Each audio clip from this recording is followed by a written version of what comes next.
bagi Tuhan. Katakan ku mau memujimu, ku mau memujimu.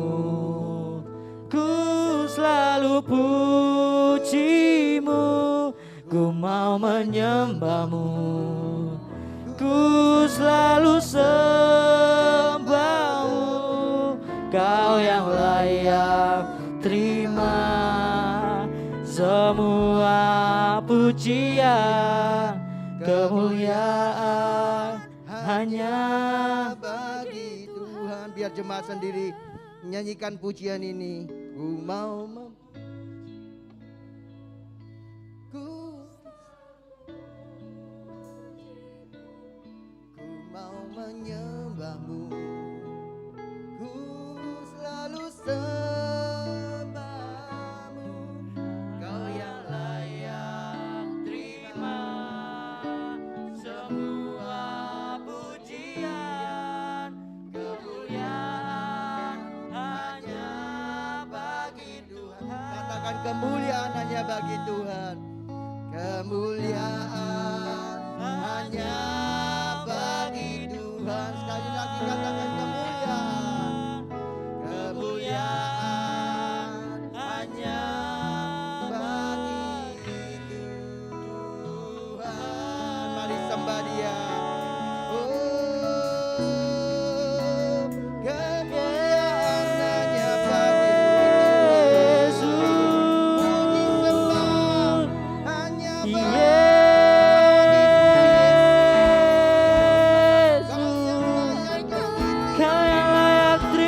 segala pujian,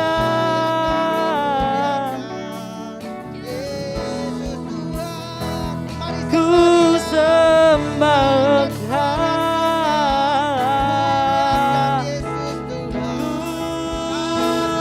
ku tinggikan namamu, Yesus, kami menyembah.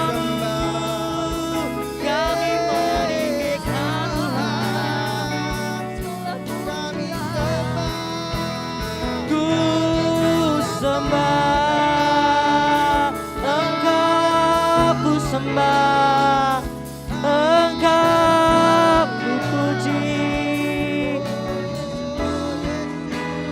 Yesus. Terima kasih Tuhan, terima kasih Tuhan. Hanya Engkau Allah yang layak kami puji, yang layak kami sembah. Hari ini, siang hari ini Tuhan, hanya nama Yesus Kristus yang sudah kami naikkan melalui pujian penyembahan kami. Biar segala hormat, pujian, kemuliaan hanya bagi-Mu Tuhan. Sekarang tiba saatnya Tuhan untuk kami sama-sama boleh belajar kebenaran firman Tuhan.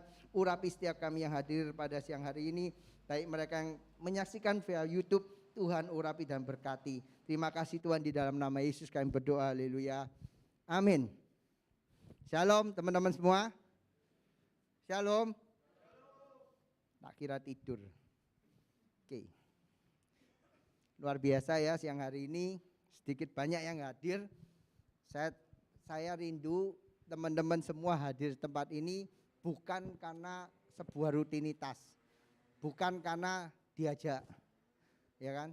Bukan karena dipaksa, ya. Jadi datang dengan kerinduan, ya.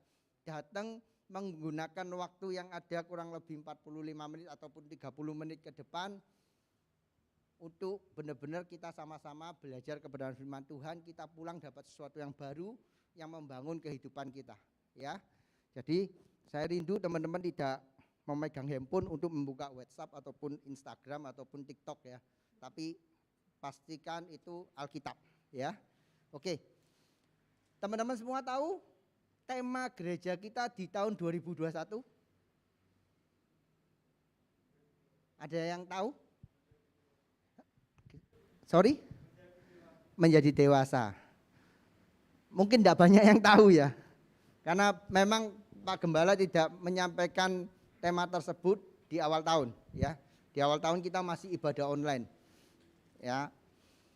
Nah, tema yang diambil oleh gereja kita adalah menjadi dewasa. Saya nggak tahu teman-teman yang ada di tempat ini sudah jadi orang Kristen itu berapa lama? berapa tahun atau berapa bulan saya nggak tahu. Satu persatu saya nggak tahu ya. Beberapa saya tahu.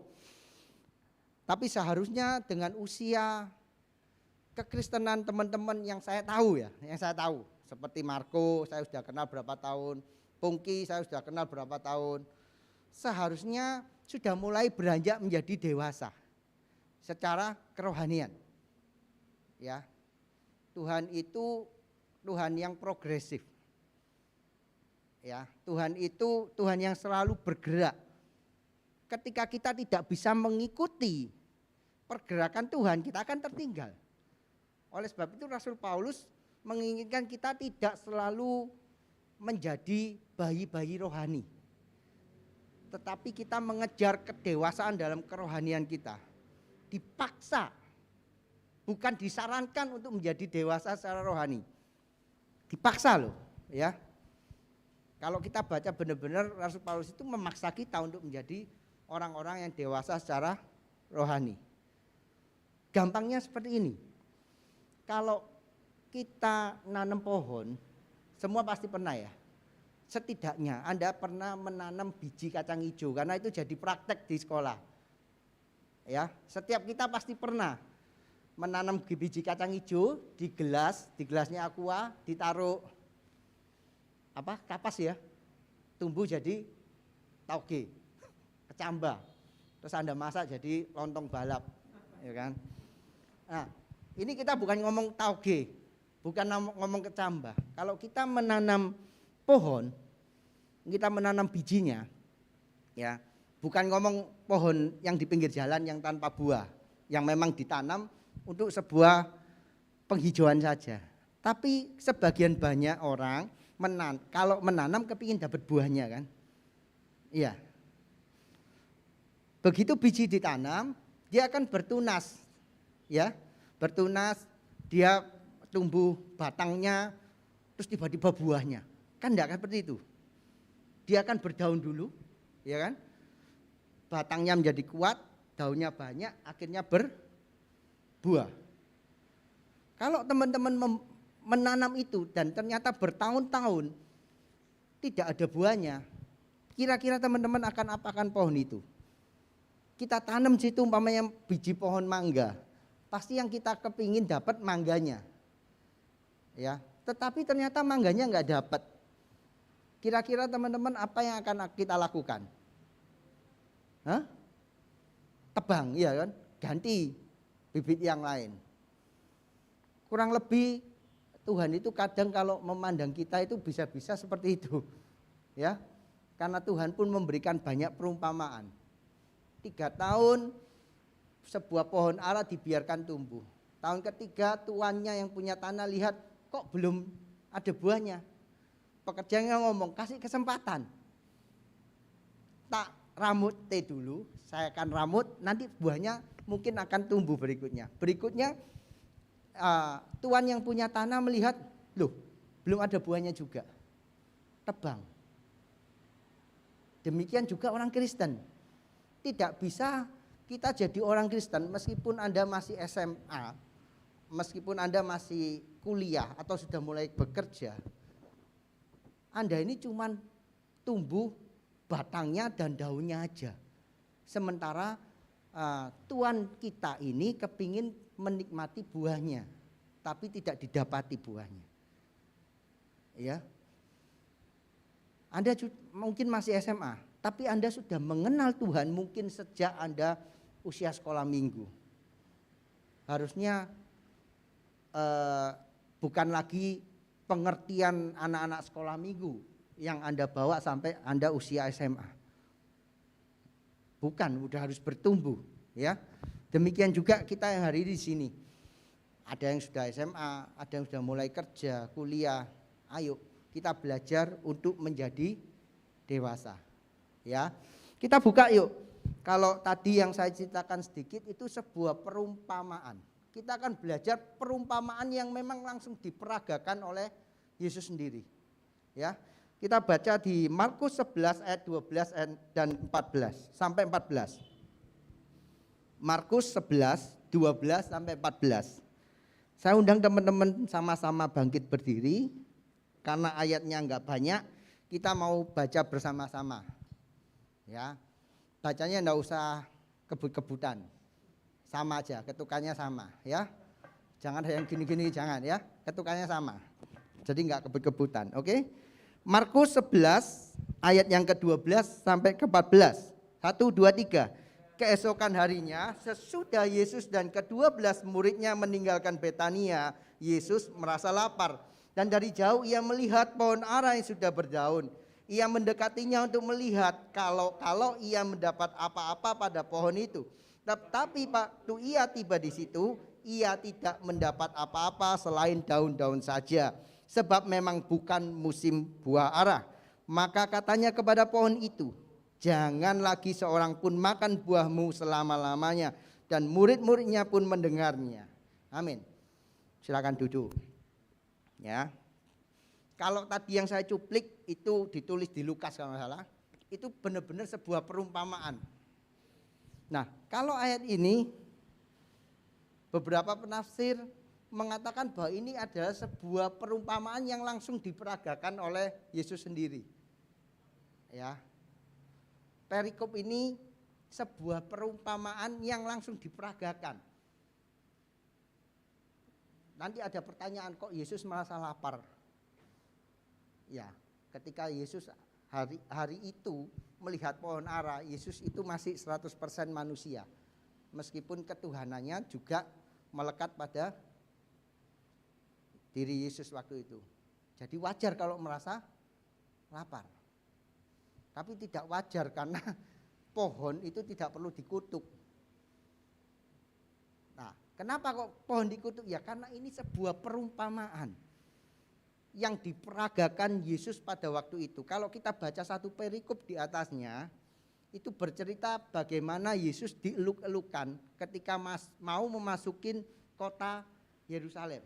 Ya, mau masuk ke kota Yerusalem, kalau teman-teman pernah ingat atau tahu ceritanya, Yesus itu naik keledai, dieluk-elukan oleh orang-orang di sana.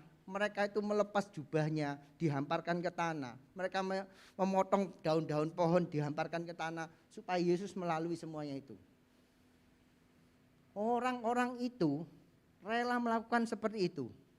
Beberapa hari berikutnya setelah kejadian itu, orang-orang yang memberikan jubahnya untuk dilalui oleh keledai Tuhan, itu mereka berteriak-teriak. Ya, paham ya jalan ceritanya ya. Bangsa Israel itu bangsa yang diramut sama Tuhan, dipilih sama Tuhan. Tapi bangsa ini juga bangsa yang telah menyalibkan Yesus sendiri. Bangsa ini seperti pohon yang daunnya itu rimbun, tapi tidak ada buah yang bisa dinikmati dalam kehidupan pohon itu, orang Israel.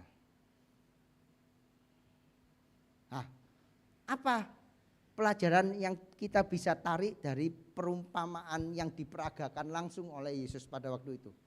Yesus lapar, dia mendekati sebuah pohon yang berdaun banyak, mungkin didekati kalau ada apa-apa yang bisa dimakan. Ternyata tidak ada yang bisa ditemui untuk dimakan. Tidak ada buah yang ada pada pohon ara tersebut. Apa yang bisa kita petik dari pelajaran pohon ara ini? Daunnya banyak, ya, daunnya banyak. Teman-teman, saya tadi ngomong kita ini harus bertumbuh menjadi orang Kristen yang dewasa. Ya, sebuah pohon tidak akan bisa mempunyai buah kalau dia tidak punya daun. Saya tadi ngomong kalau kita tanam sebuah benih, tumbuh tunasnya menjadi batang, tidak tiba-tiba muncul buah. Ada daunnya dulu kan? Ya, pernah lihat kita nanam pohon, ya, dari biji ya, bukan kita cangkok, bukan ya, dari biji. Ketika tumbuh, nggak langsung berbuah kan, berdaun dulu. Sama, orang Kristen pun kehidupan kita ini dihiasi oleh daun-daun. Nggak mungkin toh ketika saya dari agama seberang umpamanya, saya terima Tuhan, tiba-tiba banyak buah dalam kehidupan saya. Enggak. Daun ini melambangkan aksesoris kekristenan kita. Syarat untuk kita berbuah ya daun. Coba diperiksa teman-teman semua tempat ini. Sudah berdaun dulu enggak sebelum berbuah? Aksesorisnya sudah ada enggak sebagai orang Kristen? Oh penting, enggak penting, cuman itu syarat untuk berbuah. Apa? Orang Kristen itu standarnya ya, supaya berbuah dalam kehidupan. Manual booknya supaya kita bisa berbuah dalam kehidupan kita. Jadi wajar kalau orang Kristen kehidupannya itu lekat dengan membaca kebenaran firman Tuhan. Itu daunnya kita loh. Enggak usah ngomongin pelayanan. Semua orang Kristen mau yang mengambil pelayanan di mimbar atau yang sedang duduk hari ini tempat ini, baca firman itu standarnya ya sebagai orang Kristen. Doa itu daunnya kita loh. Kalau yang sudah pelayanan, Anda duduk di sini, berdiri di sini, mungkin khotbah di mimbar ini, ya, ini daun, sudah kita lakukan nggak sebagai orang Kristen, sebagai anak-anak Tuhan yang aku udah bertobat, ya kan? Sudah enggak standarnya kita lakukan? Standar banget baca firman Tuhan. Enggak usah angkat tangan. Anda angkat tangan dalam hati aja. Siapa yang di sini tiap hari meluangkan waktu untuk membaca kebenaran firman Tuhan? Enggak usah angkat tangan. Ya, bagaimana Anda mengharapkan buah kalau daun aja belum tumbuh? Ya, standarnya.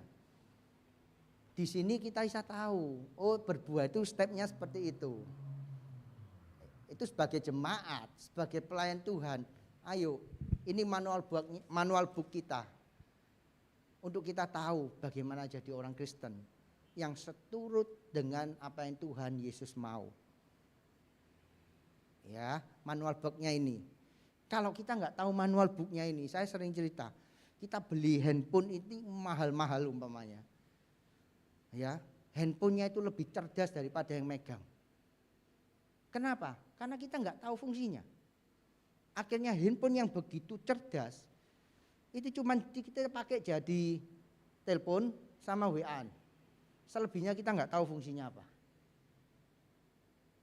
Kalau kita baca manual booknya baik-baik, kita akan tahu begitu banyak hal yang bisa kita lakukan melalui smartphone yang kita pegang ini. Begitu juga potensi dalam kehidupan orang Kristen itu unlimited loh potensinya. Apa yang Anda lihat hari ini di sekeliling kita, yang ada di seluruh muka bumi, itu lahir dari potensi manusia. Tidak ada satupun yang Tuhan lempar dari langit, cepluk, pakein mobil, tidak ada. Mobil itu dari potensi, lahir dari potensi seorang manusia. Bukan Tuhan lempar dari surga. Kalau kita tahu manual book dalam kehidupan kita bisa eksplor potensi kita untuk bisa menghasilkan buah dalam kehidupan kita.